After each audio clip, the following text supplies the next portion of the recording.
some people have like super thin skin and you can kind of see it.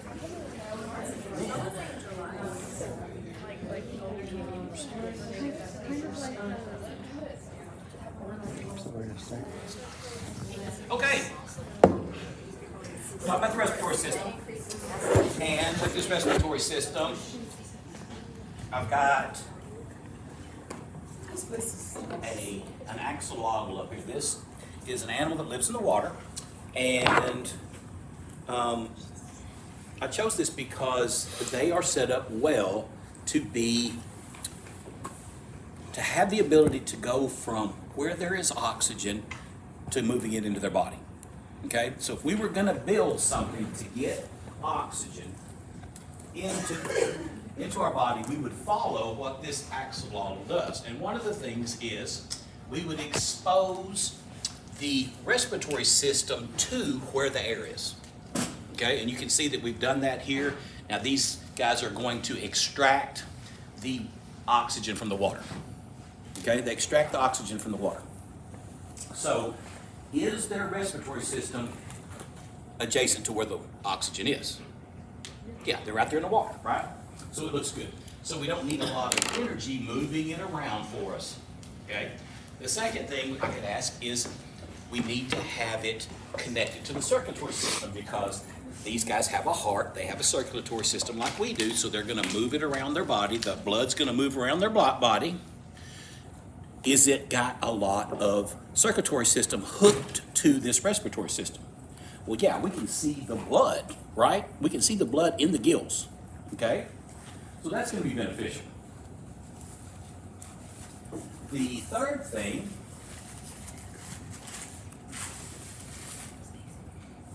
is it thin? Because the thinner it is, remember when we talked about Fick's law earlier, okay? The thinner it is, the easier it's going to be for diffusion to take place. It's going to be easier for us because this is a lipid-soluble gas. Oxygen is going to be able to move through this. So it's a very thin membrane. It's so thin that we can see the blood underneath it. Okay, so it's very thin. And the last one is we want a large surface area. So Fick's law gave us 3 points. And this axolotl has done all 3 of those for us. Okay? It has set itself up so that it has a tremendous surface area to extract the oxygen from. It's got a thin membrane for it to go across. Okay? And the difference between where there is oxygen and where there is not oxygen for the diffusion to happen is as good as we can get. We've got it exposed to its water, to water. Now, we said earlier that water has less oxygen in it than the air does, right? That was one of the things that we said. Okay? 210 milliliters of oxygen in a liter of air, 5 to 10 milliliters of oxygen in water. So they're actually better at doing it, at getting this oxygen out of their environment than we are. They're better at it. And one of the things you learn if you're messing with these kind of salamanders and other kinds of salamanders that have their gills this way is their gills are set up to be directional. These guys will always face the water incoming. Okay? Now, if you go to the pet store and you pick them up at the pet store, they're going to have them in like a big aquarium and that kind of stuff that's well oxygenated. If you find them in nature, they always have the water going across them this way, with their head pointed toward where the water's going across this way. Okay? They're going to be facing the water going across. So if they're in a river, they're going to be head toward the water going this way. Ramjet propulsion? Okay. Well, it's like ramjet ventilation. So are their gills external? Yes. You see the gills here, they're external. It is. But for fishes, their gills are inside, right? But it works the same way even with shark, so that have ramjet ventilation. What they do is they swim all the time. All they got to do is open their mouth. The water goes in and goes out their gills. Okay? There's 2 ways that you got, if you're a fish. You can swim with your mouth open, and that pumps water across your gills constantly, just like it would if we were this salamander. Or you have to be a breathing fish where you go, whoa, whoa, and you bring the water in and you push it out your gills. Okay? Like goldfish, y'all have all seen goldfish doing their thing, right? Okay. So, what I'm getting at with this salamander is this reason to be pointed toward where the water is going across becomes a big deal. Okay? Why would you want to be headed toward the water that's going to be coming across you? Well, they're going to take advantage of something called countercurrent flow. So are we. Okay? So we're going to use the same system. Now, if we do this, let's go over here on the right-hand side, over here, and let's do it with temperature, because you can do it with about anything here. Okay, but we're going to do it with temperature. In this tube, I'm going to put 0 degree blood. In this tube, I'm going to put 100 degree water. Okay? Y'all good? This tube, in goes 0 degree, over here 100 degree. Do y'all agree that the 100 degree water will warm up the cooler water?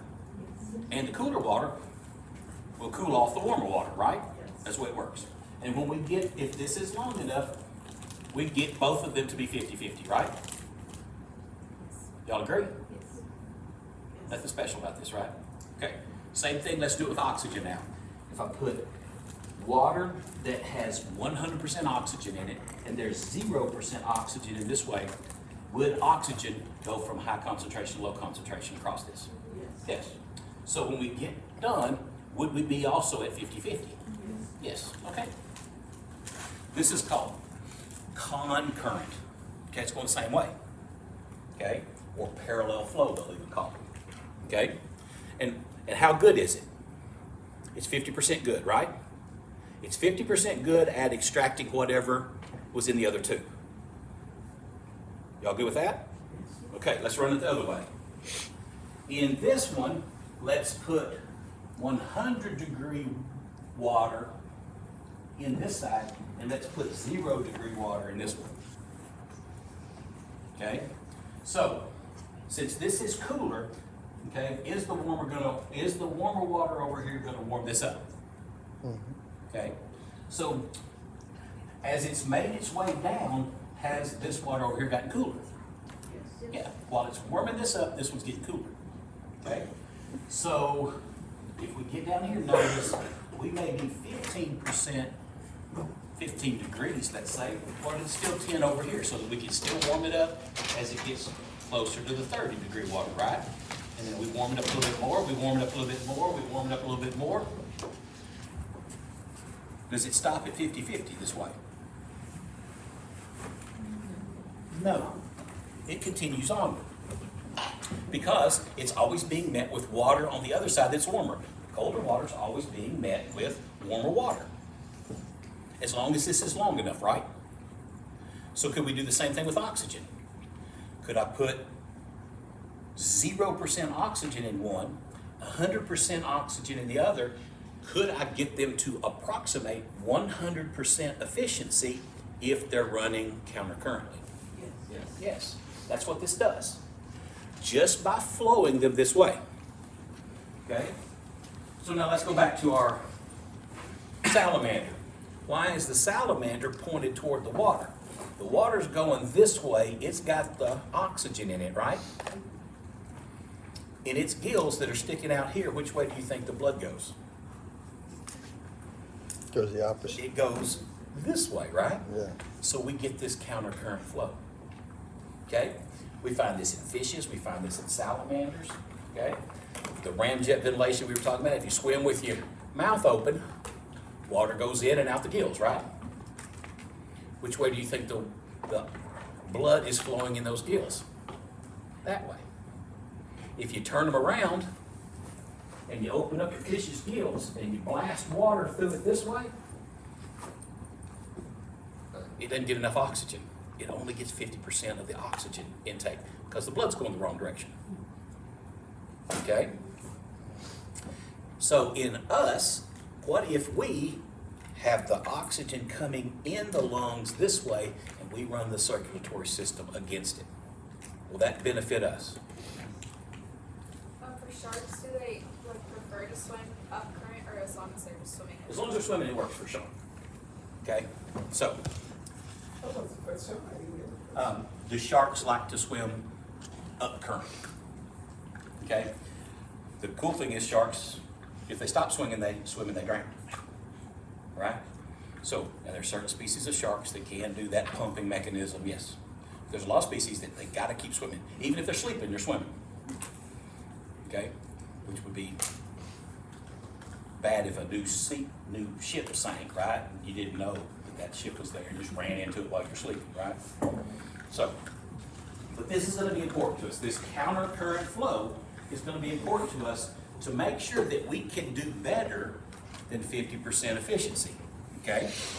We wanna do the maximum amount of oxygen, okay, that we can get into the system. Wait. Can you go back please? In this slide, we were saying we have 100% oxygen in the water, right? Is that what it is? We Yeah. count it correct? 100%, yeah. And in the blood, we have 50% of oxygen saturation. Zero here. So the water's going in here at zero. Water now. It's flowing in 100 or blood here, water there. Sorry, I've asked this question before for one last week. I didn't get it. And the explanation here still, I'm still lost. I would need some guidance on this one. Okay, so if I put water in here that was full of oxygen, will it donate the oxygen over here by diffusion? It will, water will, the fission is from higher concentration to lower concentration. 100%, yes. We have the maximum amount, concentration-wise. Will it go from high concentration to low concentration? Yes. Yeah. So we're gonna lose some of it, right? Yeah. So if we follow this, we're gonna lose a little bit here, and now we've lost it, so we're at 90, but there's still less over here, we're gonna lose some more. We're gonna continue losing some. When we get to 50, there's still less over here. So we keep going this way. We keep donating it. It allows us to donate the whole length, where this one, we only get to donate half of the length. Because the best we can do over here is 50-50. Is it because there is no, here you're talking about the hot water. Doesn't matter what you're talking about, whether it's water, oxygen. Okay, so here, we got down to 1510. Right. So why is it counter current then? They're going in opposite directions. That's what counter current means. Yeah, this one was 100, this side was 0. We're putting it, so you're either running it this way Or- or you're running it this way. And if you run it this way, we maximize the efficiency of the system. Okay? All right, so in our lungs, okay, we've got the alveoli. We're going to put this all into our thoracic cavity. Okay, we're going to move this into the thoracic cavity. We can't expose it to the air because it's got to be moist. We got to keep it moist. Okay, so we're going to put this all inside. Okay, but we're going to use the same system because we're going to use these bronchioles, okay, to feed the alveoli, and the alveoli are going to be where we're going to extract the oxygen. These little sacs. Okay, so the way we understand this is we've got a tube that is meant to be big and open to allow for ease of movement of the air with very little restriction, very little resistance going to happen this way. It's going to continue to get smaller and smaller as it branches and branches and branches, just like the circulatory system did.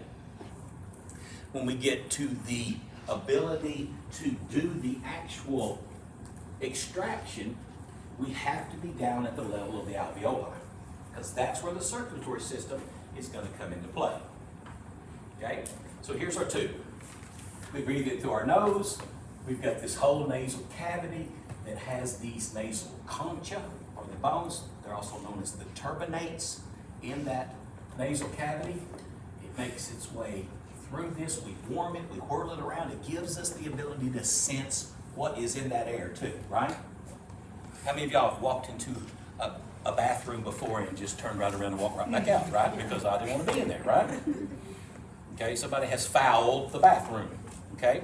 So we have that ability. Lots of times we may smell something that we don't want to, that's not harmful to us, right? we can get away from it, okay? So, this air goes through this tube all the way down to the trachea, okay? Where it splits into the bronchi, further and further splits into different levels of the bronchi, like primary, secondary, tertiary, quaternary, okay? And that's delivering all of this to where gas exchange can occur, okay? Can we use the air that is in the trachea as gas exchangeable? No. No. In the bronchi? No. Okay? As long as it's in the tubes, we can't do anything with it. There's no circulatory system hooked to this. Okay? The only place that it's going to work is if we get to the very end of this, at the end of the bronchioles, where we've got the alveolar sacs, right? And now we're bringing this blood down, and they do a pretty good job of this one. Here is the arteriole, right? Feeding this capillary bed, and we're trying to get it to move back this direction as we're headed that way. Okay? So we get the countercurrent flow going this way. Okay? That's going to allow us to take in a lot more oxygen into the bloodstream by just having it flow this way. But again, notice I don't have this capillary bed up here, right? It's down here where the alveoli are. Okay? None of it is, this is not capillaries. These are arterioles and venules, right? That's not what we do gas exchange with. We don't do any exchange with these, right? Only down here in the capillary bed. So we got to get down to the capillaries. Okay? So, how are we going to get the air down there? Okay? There's two types of breathers that we can see in animals. There is animals that will grab a volume of gas and they will force it down into their lungs. Okay? Almost like that ramjet ventilation, where it's more pressurized because they're moving, they're going to force it across. Okay? And y'all have seen frogs do this, where they have the big glottis that will, and then they wham that into their, right? Then they do it again. Wham. Wham. Okay? It's called positive pressure breathing. It's under positive pressure. They're creating a greater pressure and forcing it into their lungs. We do not do that. We are negative pressure breathers. We create a negative pressure inside of our lungs and let the pressure that's already out here be that bigger pressure. What is the pressure at sea level? 760. 760 millimeters of mercury, right? So if we are less than 760 millimeters of mercury at sea level, in my lungs, which way does air go? It's got to go in. If I make it more than that, which way does air go? Okay? So we create a negative pressure to bring the oxygen in. Okay? Now the way we do this is very similar to the way that the circulatory system was set up. Do y'all remember that on the heart there was a membrane, one of those serous membranes that we talked about, that laid on top of the heart. And then there was one that laid outside of that. There's fluid between them. We had the parietal pericardium and the visceral pericardium, right? And the visceral pericardium was also called the epicardium of the heart. Okay? We're going to do the same thing here. Let's put an outside membrane and let's line our chest cavity on the inside with this membrane, Plural. where it's attached to that rib cage on the inside. Okay?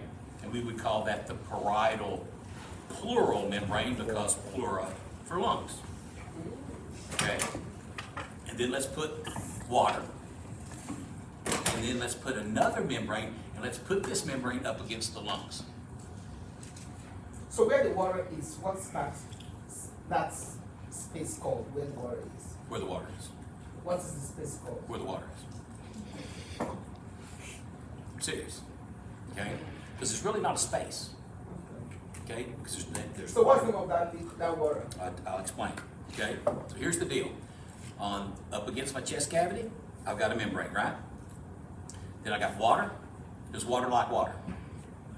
Yes, water loves water. They're both polar molecules. They've got charge. Water loves water. Creates surface tension. Does all kinds of things for us, right? Then I put another membrane together with this. Okay?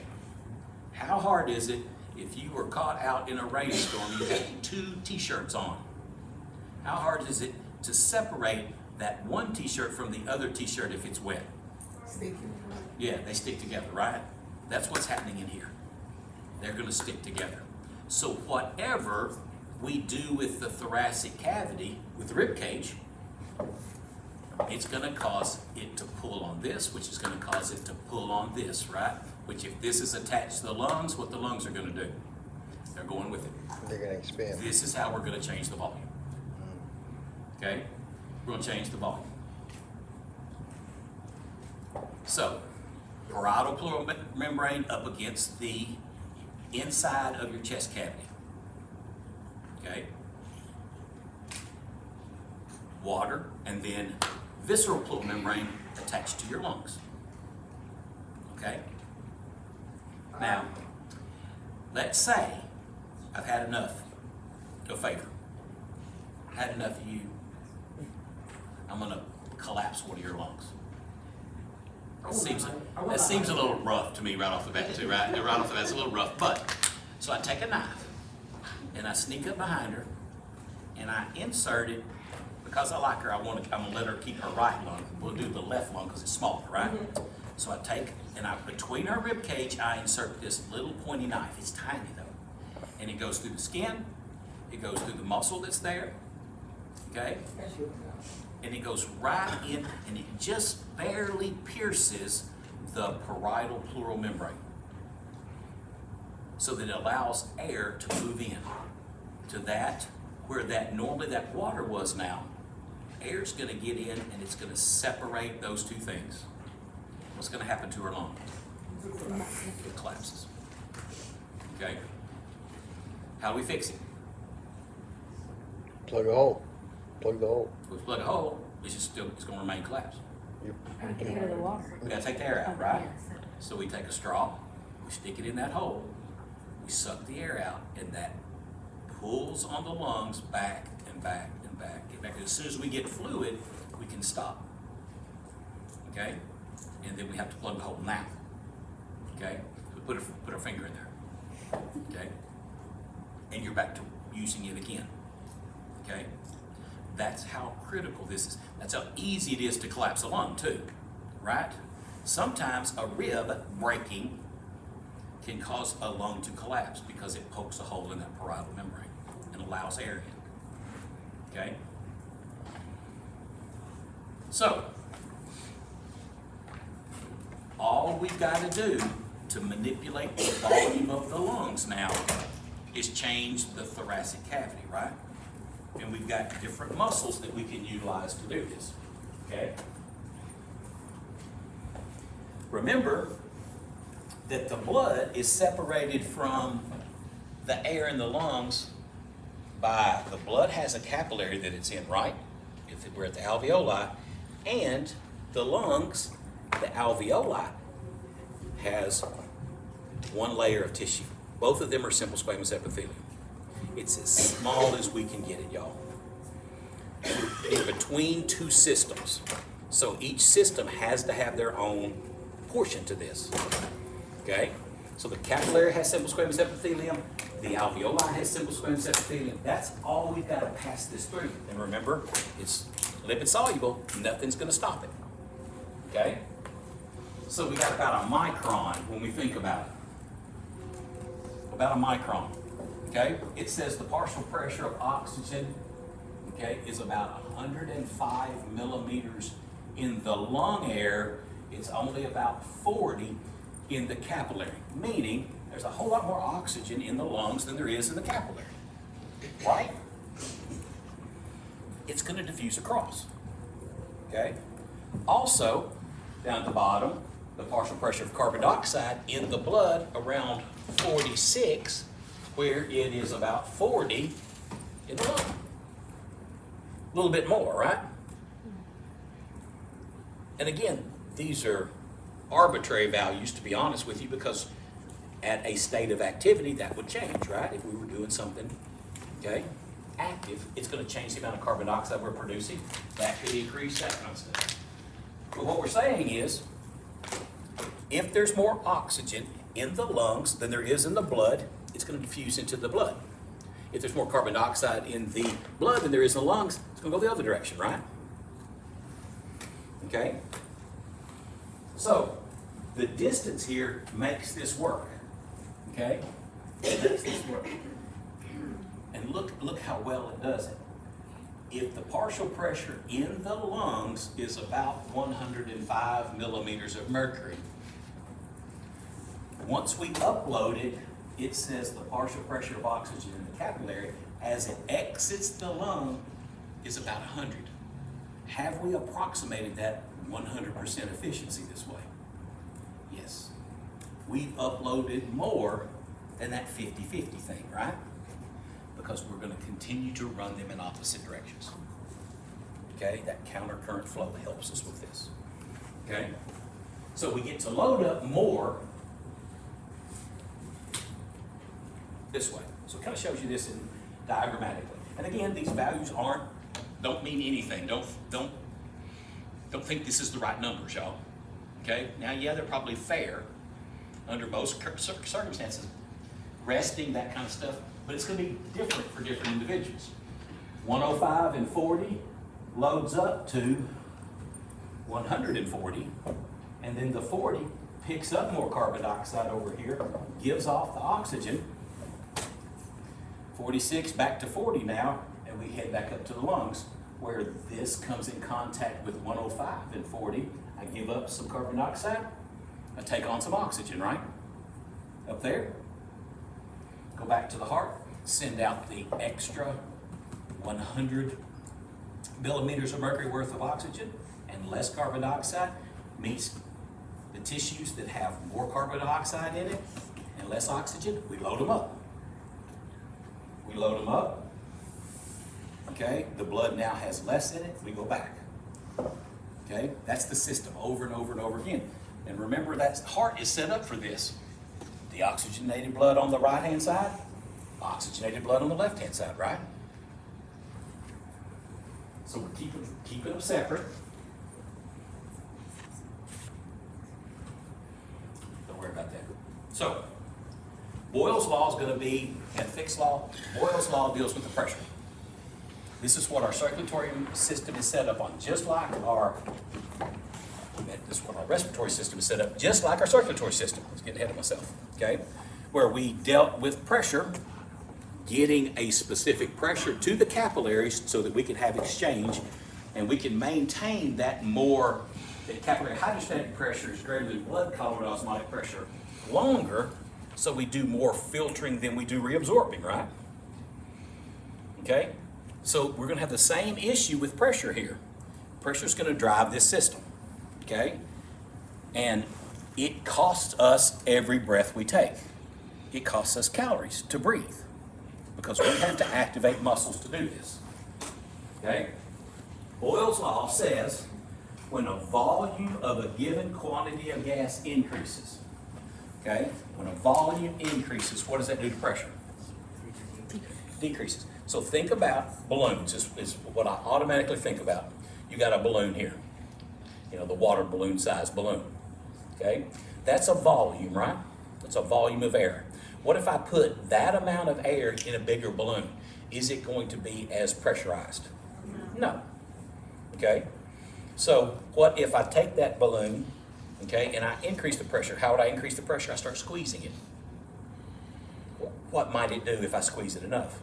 Pop, because the pressure goes up and it exceeds the limits of that latex balloon, right? So that it pops, okay? So when we deal with pressure, we can go both directions. You can increase volume, which decreases pressure. You can decrease volume, which increases pressure. We can also do it with pressure. As pressure increases, right, volume decreases. I squeeze it. As I put more pressure on it, the volume's gonna get smaller. As I reduce the pressure, volume gets bigger. Okay, so these are interchangeable with the way they're gonna work. Okay? The thoracic volume is the volume that we've got inside this cage. Okay? And we're gonna use some muscles that we learned back in A&P1, that old sternocleidomastoid muscle that attaches to your clavicle. That's gonna help pull the system this way. Those internal or those external intercostal muscles are the ones between our ribs. Okay? They're gonna pull it this way as well. Okay? And then we've got that diaphragm. Okay? When I engage my diaphragm, when I activate my diaphragm, it pulls down this way. When I relax it, it goes up this way. Okay? So we're gonna hook all of these together. Okay? And allow for expansion. That means volume's gonna get bigger. Okay? And if the volume gets bigger, what happens to the pressure? It decreases, right? And then we're going to squeeze that volume when you relax. Okay? So this shows us inhalation. Okay? With inhalation, we've got sternocleidomastoid muscle attached to the clavicle, pulling it up. Activation here, okay? That lifts my chest forward this way. In between with my external intercostal muscles, those are going to contract. That pulls everything up as well. So what I see is my chest raising this way. Going up here and this, I see the chest raise. Okay? And y'all have heard of science watching people with their breathing, that the rising of the chest, right? If they're laying prone, okay? And then here's the diaphragm, okay? This is doing a lot of the work here. This is pulling down. So with this all going up and this coming down, we make a bigger volume. That means pressure goes down. If the pressure goes down so that the pressure out here is greater than it is in here, which way does air go? Air comes in, okay?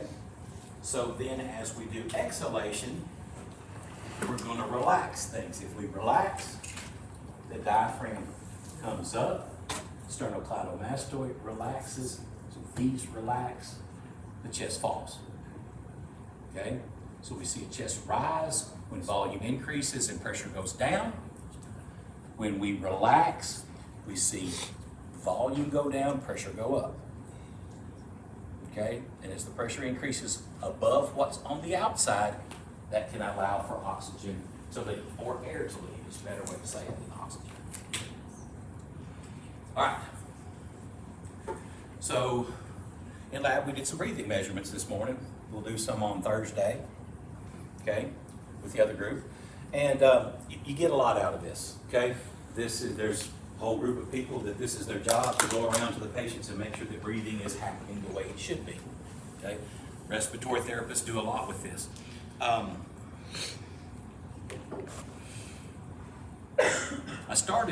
realized that I didn't finish my story this morning. When I was in graduate school, we were doing a lot of work with prairies, and we were having the prairies come back from a more cultivated,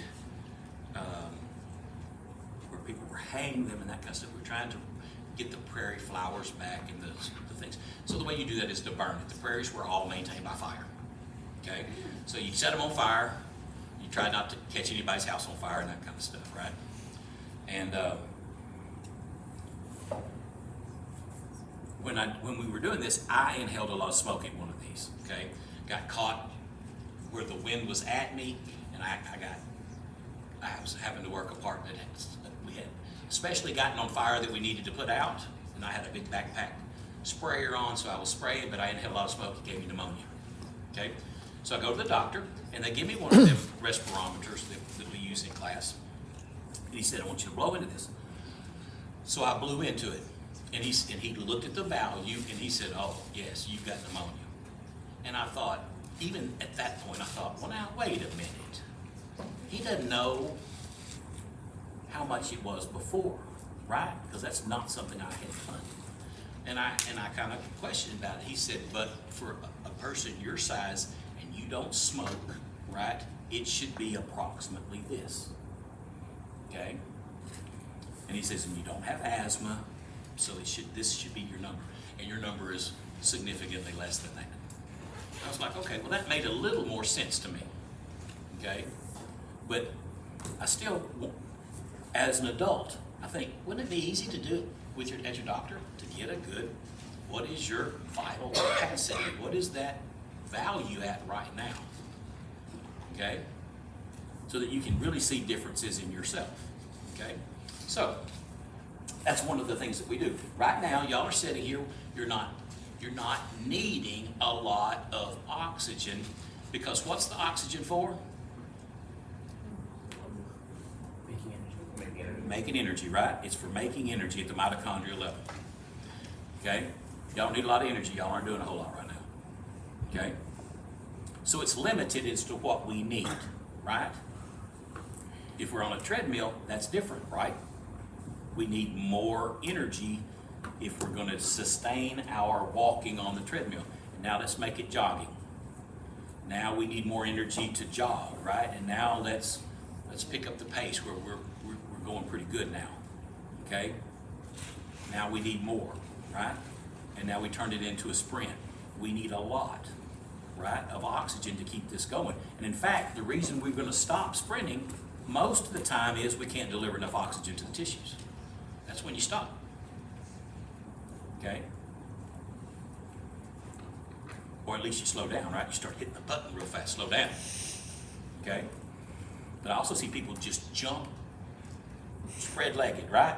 Onto both sides of that and grab a hold of the treadmill. Okay? That's too fast. And then you slow it down. Okay?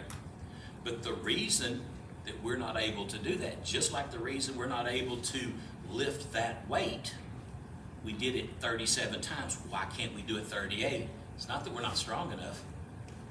We don't have enough energy to do it because we don't have enough oxygen getting to our tissues at that time. Okay? So, tidal volume, 500 right now. We're not doing much. That's just the shallow breathing that you're doing right now. Okay? And the way we measure that, we did it this morning, is you take a normal breath in, which is the hardest part to do right then, to take a normal breath in because you're thinking about it, right? And you have to catch yourself, okay? I don't really want to think about it.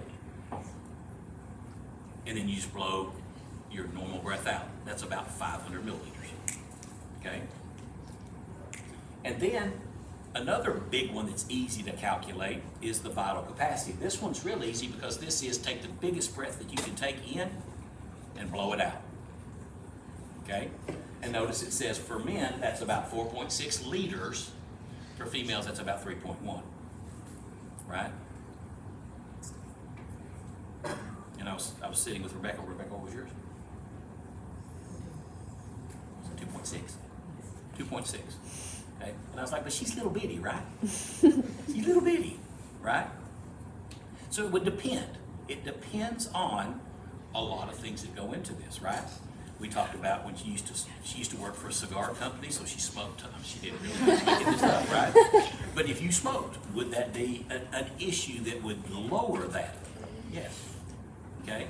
What would make it bigger if she ran long distances all the time, right? Would that help things out? Yes.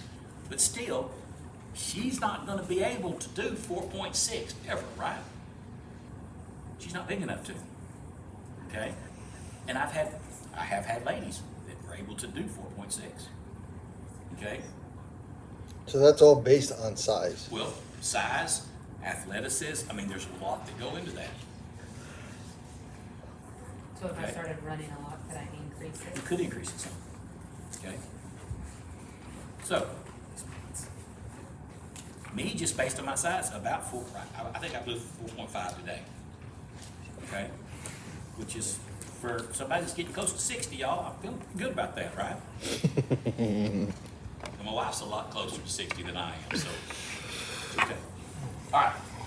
Then we got, you've heard of people that are hypoventilating or hyperventilating. You probably hear hyperventilating more. Hypoventilating means you're breathing too slowly. That means you have too much carbon dioxide in your blood. Okay? Mm-hmm. When you're in REM sleep, are you hypoventilating because you're breathing like slows down a lot. But you're not doing anything when you're sleeping. So there's so little activity going on, not usually. Okay? And like my dog has dreams all the time, right? And when they're dreaming, they actually start the hyperventilating part of this, right? Where you can watch her go into this. So that's having not enough carbon dioxide. Okay, and I get this with students sometimes that have come into my office and they are very upset about something. Okay, I had a student in class one time that she was in class when her father died. She got the phone call that her father was in a plane crash and had died. Okay, so that was a major hyperventilating moment, right? And those are usually part of the nervous system. It's usually something that has happened to us. It has triggered something in us that is causing our breathing to get out of normal. Okay? This says not enough carbon dioxide in your blood. Okay? What do you do to somebody that's hyperventilating? You give them a bag to blow, right? Because if you're exhaling into that bag, there's more CO2 in it, right? And that means the next inhale puts more CO2 into your system to increase this carbon dioxide level. Okay? Now, the other thing, if you don't have a bag and there's nothing that, there's nothing you can do, what you want to do with that person is make sure that they're not going to hit their head on something when they faint, because they're about to faint. Okay? Because that's the next step. When you get, too little and we're in this nervous system, it's almost like a seizure of the nervous system when it's happening this way. They're going to pass out. Okay? They're going to pass out. So, the nice thing is if they pass out, they're going to return back to normal breathing because they've lost their nervous system input to this. Okay? So, what do you notice about both hypoventilating and hyperventilating? Does it say anything about oxygen with these? No. Right? Doesn't have anything to do with oxygen. Has everything to do with carbon dioxide. Okay? And those of us that had lab this morning, that kind of makes sense to us now, right? When you start thinking about, we don't have an oxygen sensor in our body that says, hey, you've got the right amount of oxygen going on. Okay? We don't have a little pulse ox thing that's hooked to our brain that says, you got enough oxygen right now. Okay? The way we deal with our respiration rate and volume is all in carbon dioxide levels. Okay? We're good with carbon dioxide. And if we're getting rid of enough carbon dioxide, then we should be taking in enough oxygen, right? So is that why, I forget the gas, but the thing that's in your house that can kill you when you're sleeping? Carbon monoxide, yeah. Monoxide, because we don't have a sensor for it in our body. Right. And what carbon monoxide does, there's a slide about it coming up. Carbon monoxide actually binds to the iron on the hemoglobin molecule, just like oxygen does. Okay? But the difference is, when oxygen gets to the capillary, it wants to go from high concentration, low concentration, it lets go. Carbon monoxide does not let go. So you start filling up all of these places that oxygen needs to reside just to oxygenate. Okay? Now we're not carrying enough oxygen anymore. Okay? And the person gradually suffocates. Okay? Gradually. They go to sleep because they're not getting enough oxygen to their tissues. Okay? And somebody that, if they call 911 and they get somebody there, if we can get them out and they're alive, most of the time they're going to survive. Okay? Because they've loaded up their tissues. There's no way to get that carbon monoxide off of their tissues. You have to wait till the red blood cell dies. Okay? We don't have a machine that can suck the carbon monoxide off. How about sleep apnea? Not the same thing at all.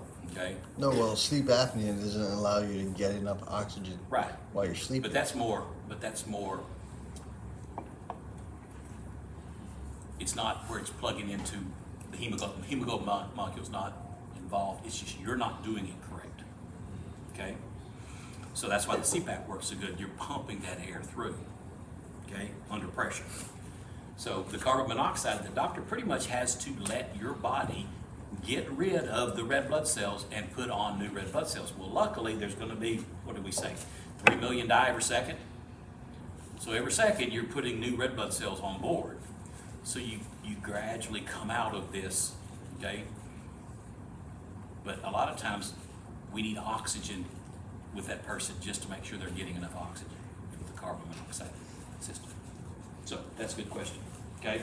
So it's all about carbon dioxide though, okay? Don't mix that up with monoxide. All right, so here's what it looks like.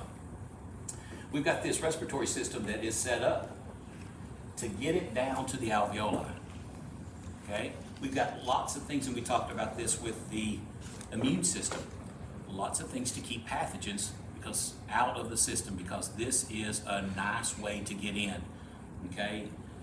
That's why we were under mask mandates, right?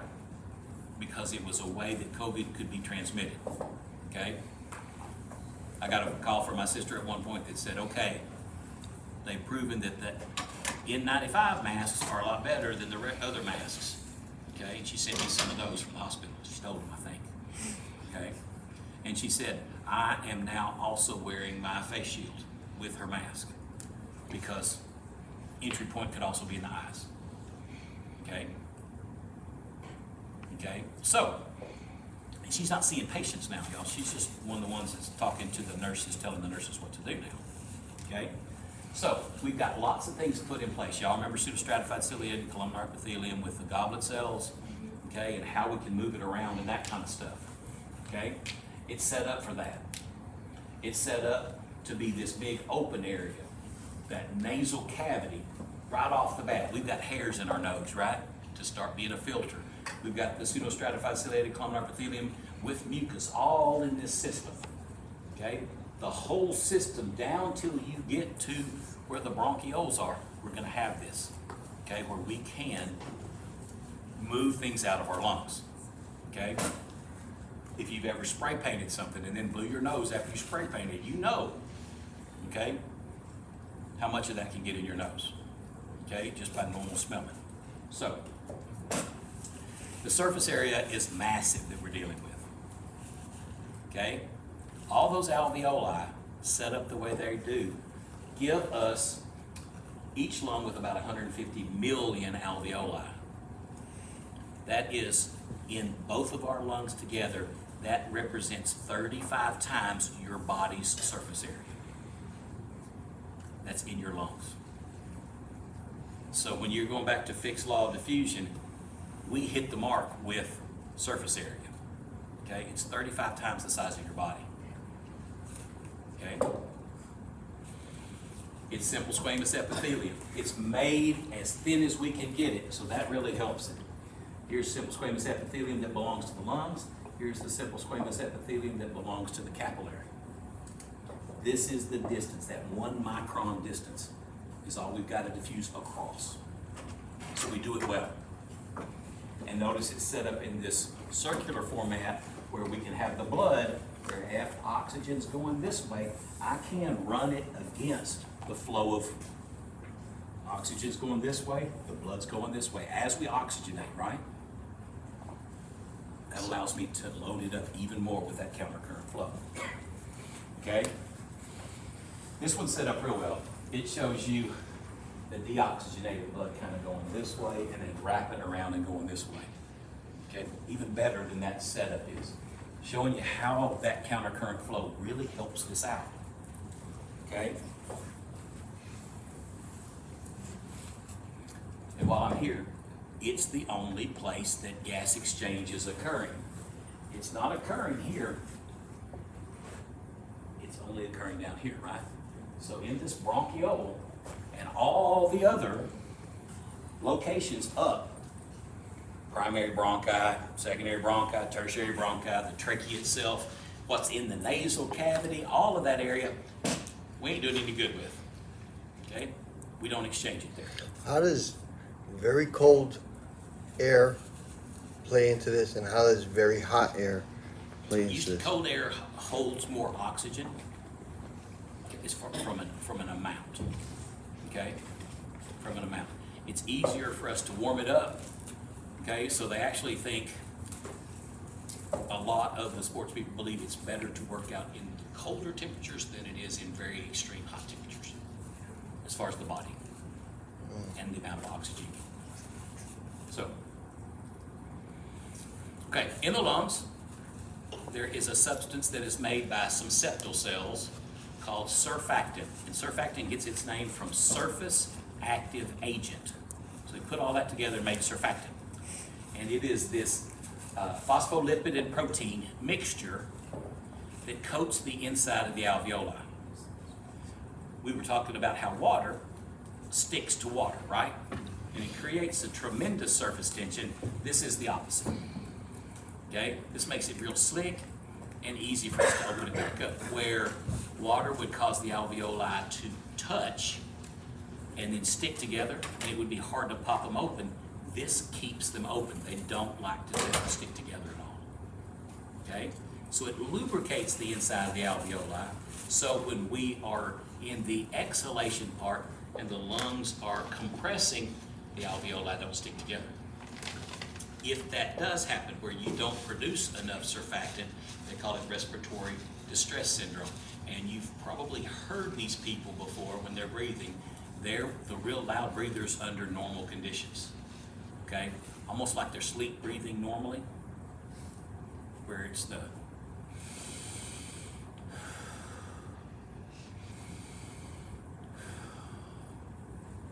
they're having trouble popping these open, so they have to exaggerate that normal breathing. Okay? Okay. So, nasal cavity, it's got to warm it and it's got to churn it. Okay? We've got to get it moisturized. Okay? We do better with this. Diffusion is going to only occur if it's moist. Okay? It works best in moist conditions. So, we have to moisturize it. There are 3 parts to the pharynx that the air goes through. The naso, that's above the soft palate. Okay? The oro is kind of the soft palate to the back of the tongue, to the base, that little area associated there. So naso up here, oro adjacent to the oral cavity, and then below that, where the larynx is going to start, we want to have the laryngopharynx. Okay? And part of that we can see is the epiglottis. It makes a good location there at the epiglottis for us to kind of call that, okay, we're now down to the larynx. Okay? And this larynx is our voice box. It is going to protect the trachea here. We get a lot of cartilage here. You can see the big thyroid cartilage that we can see in our model. That's here. Where the Adam's apple is here. In the male, the testosterone causes the Adam's apple to enlarge more so than in the female. So it tends to be a little bit more exaggerated. We've got the thyroid cartilage, the big shield here. Under that, the cricoid cartilage is the next big area below it. And on the back, behind this is where that arytenoid cartilage is, on the back side. But this hooks us up with our voice box. And that is one of the features of our respiratory system, is we get to produce sound. And we have genes designated to help us with producing sound.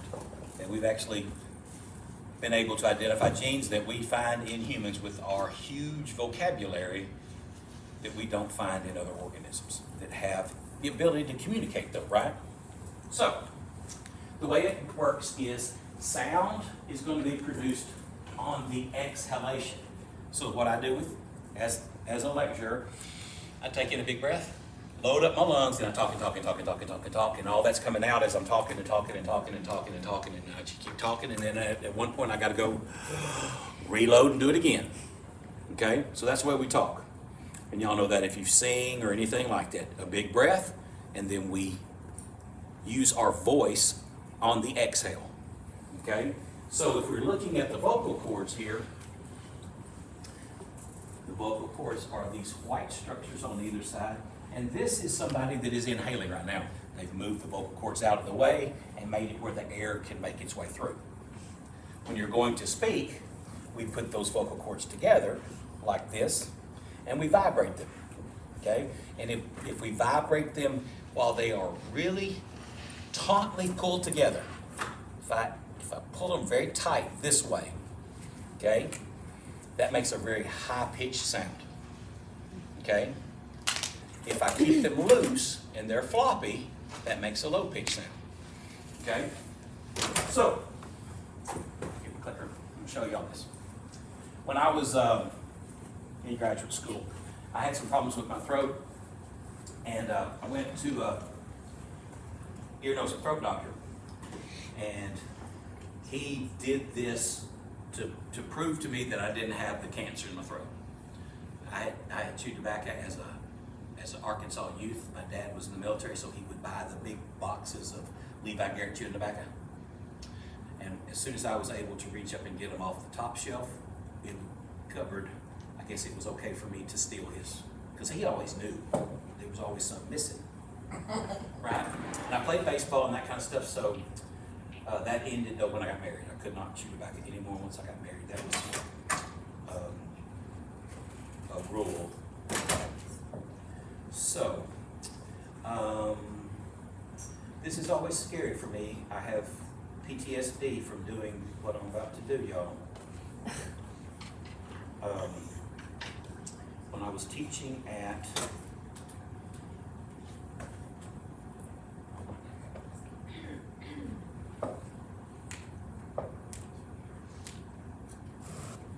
TW, I was trying to show my class, and at TW there's even more females in the class than there are in our class right now.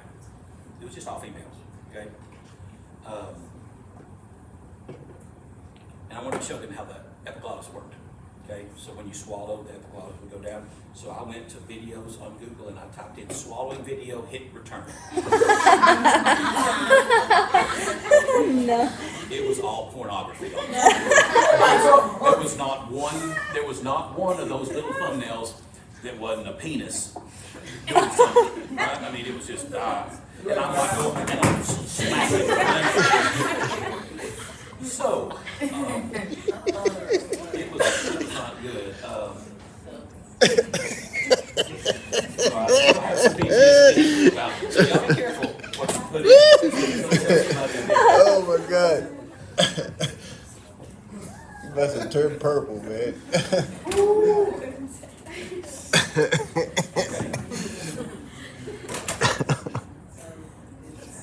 So what they do, they take a camera and they stick it in your nose. They give you this real powerful antihistamine stuff that just knocks out everything, all the snot that's in your nose. And I swear I could smell like Canada from here is what it felt like. It was just like, oh, this is awesome. Okay? And then they took this little fiber optic camera, stuck it in my nose, went down my throat, and then he hovered it above my vocal cords where we could see. Okay? And he made me do a bunch of these vocal things like you're going to see here. These people are going to sing for you. So I kind of like this one. Ooh. See how her sound.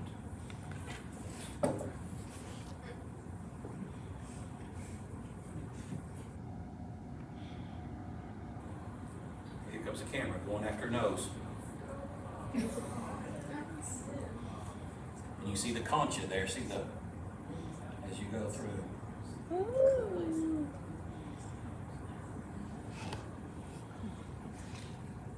Now we're hitting back down the throat. Coming in. Here's the epiglottis right there. That's the epiglottis. And you see the vocal cords behind it.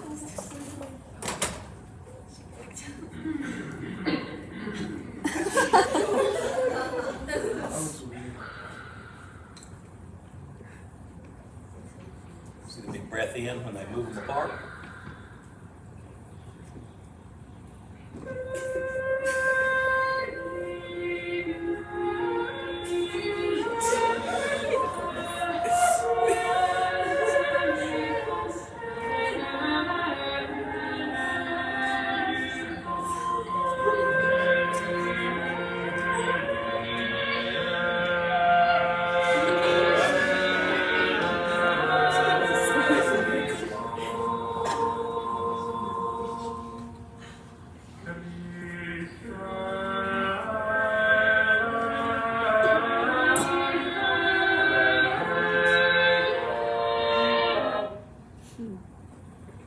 I don't sound like that.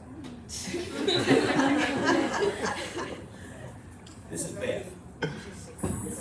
You see vibrating real good with this one.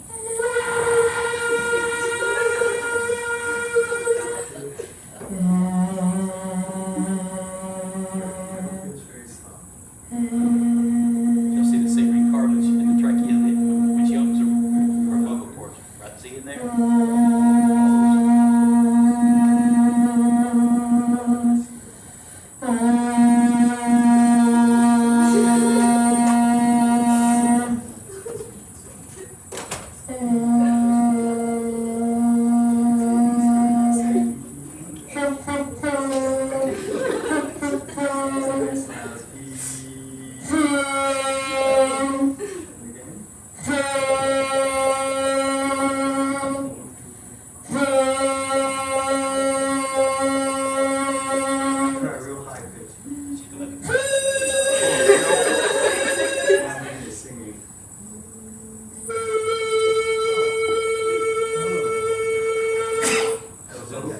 No pitch, so.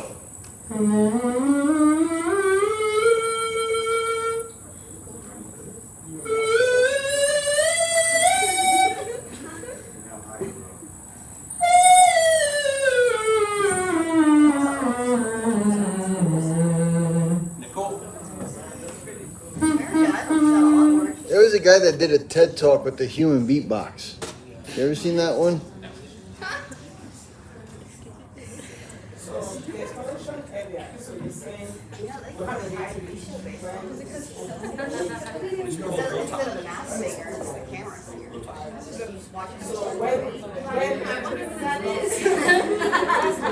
So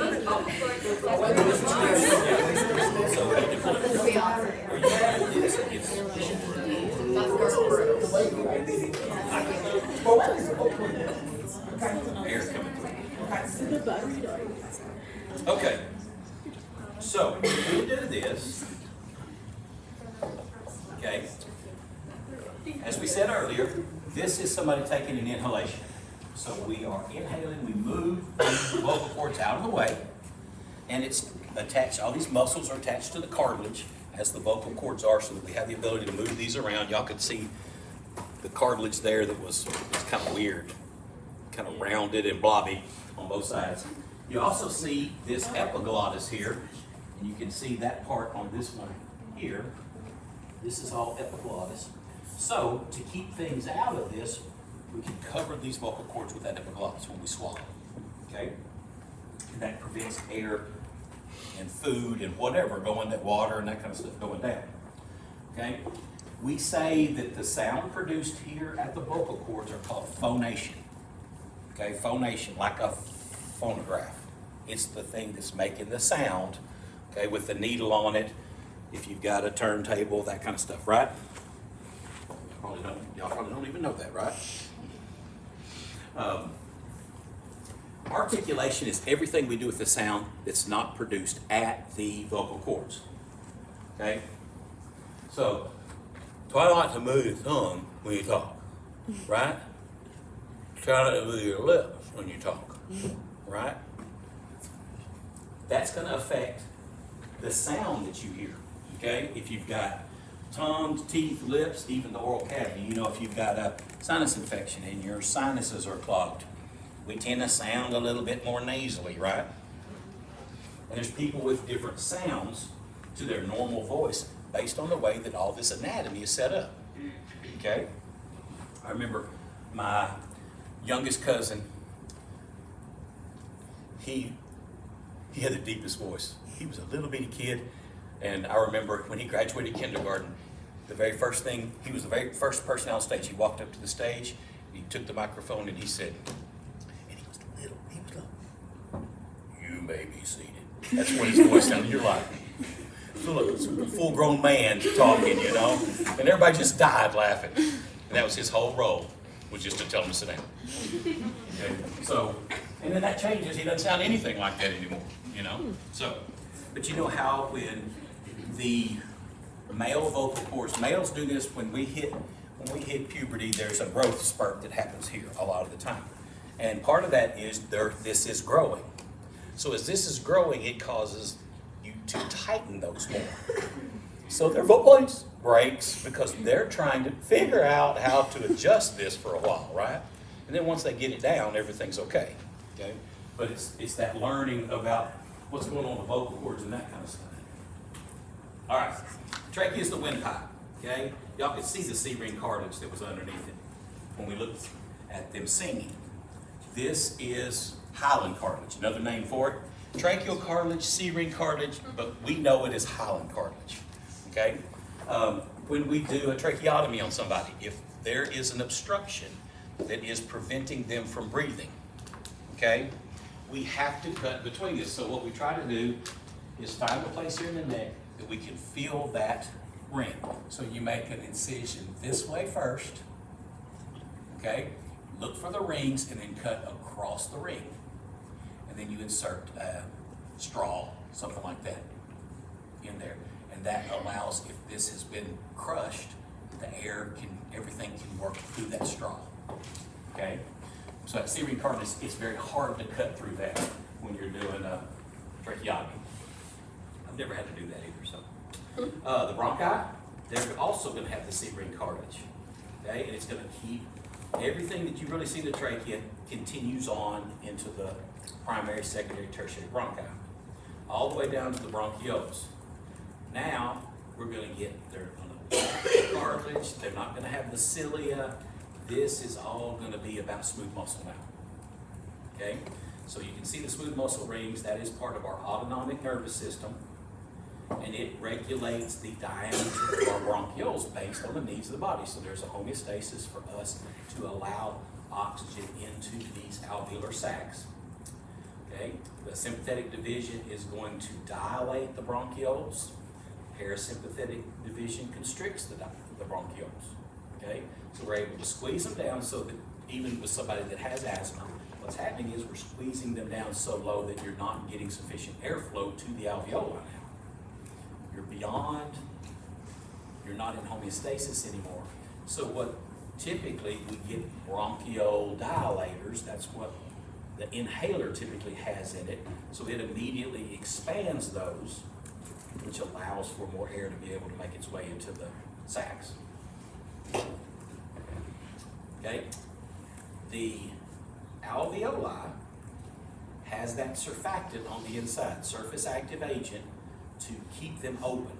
Okay? It's going to allow for a greater amount of gas exchange without them collapsing.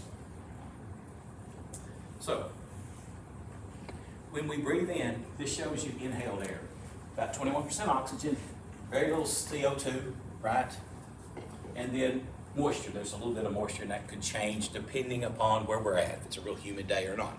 But in normal conditions, about 1.25 or so % humidity. Then look at exhaled air. Okay? Still a lot of oxygen, right? 14.6 oxygen. And that owes to that dead air space that we have in our lungs, that we can't do exchange. Okay? What about the CO2 that is 4.0? Yeah, that's because now this is the body making CO2, right? This is our tissues making CO2. This is pretty impressive. Okay? Doesn't look that great. It's only 4%, but we're coming from something that was magnitude smaller, right? Okay? There's a lot more CO2 when we've elevated this now from what was there, even though it's not the same amount of oxygen, but we didn't start with the same amount of oxygen, okay? So, we do know we get a lot more CO2 in it.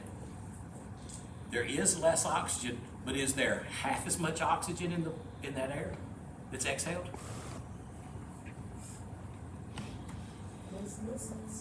There's less, but is it less than half? No, it's not less than half the amount of oxygen. There's still a lot of oxygen, and that allows us to do rescue breathing with people, right? If somebody passes out, their heart stops beating, and the respiratory system is shut down where they're no longer breathing, we can breathe for them, right? We can do mouth to mouth, although nowadays they don't encourage people, unless you're really skilled at doing this now, it's something that you do often, you know, or you're trained to do it type thing, okay? That if somebody passes out, they're not breathing, their heart's not beating, what do? We gotta keep oxygen flow to their tissues. We're gonna become their heart. We're gonna beat their chest, right? We're gonna beat on their chest, okay? What if you do it wrong? As long as you're pumping in the vicinity, and What you do wrong? Guys are already dead right now, pretty much, right? Go for it. Yeah, anything's better than nothing at this point. And actually, if you do something wrong that actually hurt them, you're covered. Okay? Good You're Samaritan. covered because you're trying to save them. Okay? There's a Good Samaritan Act that they can't prosecute you even if you broke a rib, right? Or whatever. So don't worry about it. Do all you can to help. Okay? So what are you gonna do? I quit breathing, I hit the ground. Do I need a lot of oxygen, y'all? No, I'm dead.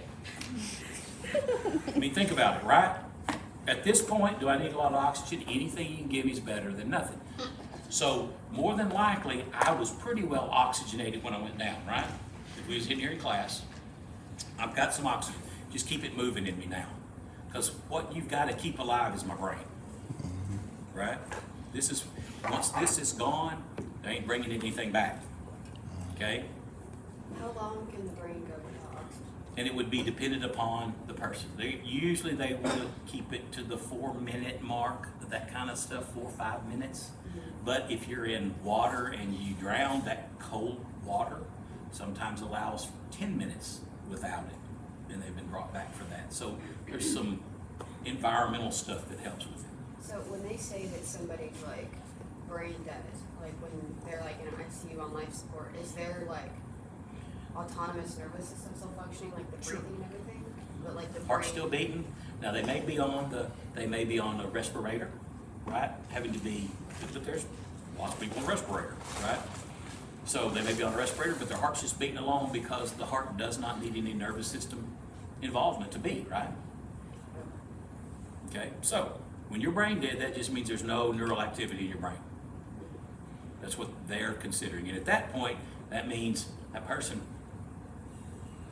right, is never gonna stop to talk to you again, right? Okay, that kind of thing. So, Sorry to take that. What did you say accounted for us excelling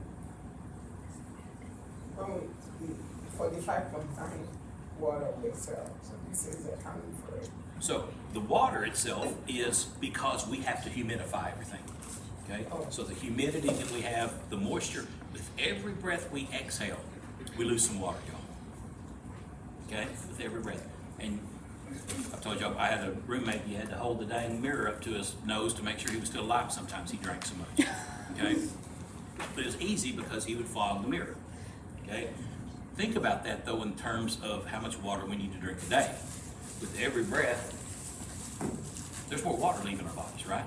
Every breath, okay? But it's really manifested in oxygen as the need for us, carbon dioxide, to regulate it, get it out. But there's so much dead air space, we're not that great at extracting all of the oxygen that is in our respiratory system. Okay? And I think there's a good part to that. It does allow us to do rescue breathing this way, right? Birds can't do rescue breathing. They have a one-way flow for this. It goes from inside to an air sac, then every bit of that goes into their lungs, then every bit of that goes into another air sac. So they completely get all of this oxygen taken out. They're much more efficient than we are because they've got these air sacs. We have a lot of dead air space. Is that because they fly? Is that Part of that is the altitude that they're at. Absolutely. All right.